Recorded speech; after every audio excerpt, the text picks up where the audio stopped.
Now, it's not easy fighting your way through the political stalemate in Washington, D.C. It's even harder when you're from another country.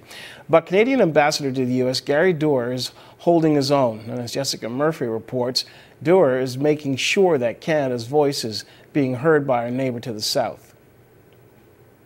It's been called a hyper-partisan political gridlock here on Capitol Hill in the last few years, but Canadian Ambassador Gary Doer says Canada's voice is still getting heard here in the nation's capital. He says maybe things aren't going as well on the Keystone XL pipeline project as the government would like, but a lot of other initiatives are moving forward and maybe they just don't generate as many headlines. He gave, for example, the Detroit-Windsor Bridge project. There was a presidential permit granted there in April. He talked about the Beyond the Border, a wide-ranging trade and security border agreement. He said, hey, we're meeting deadlines on this issue. He also said Canada's managed to get a place at the table at a number of key trade agreements. Now, Doer also said that he is enjoying his time here in the nation's capital representing Canada, but there was one surprise for him when he got here in 2010.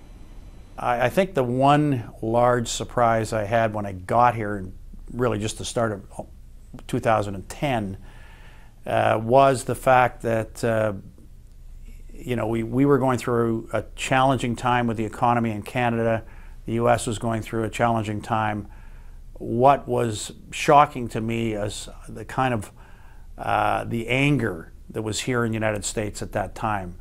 And when you really think about it, it was understandable. But Canada hadn't gone through a situation in 2009, 2008, 2009, where our house values had gone down dramatically, and our government, with our taxes, had to go and pay for a bailout, in our case of Bay Street. Now, Doer says the U.S. is slowly getting its characteristic swagger back. Its economy is starting to look up, but he says perhaps too much swagger in the first place wasn't a good thing. Jessica Murphy, Sun News, Washington.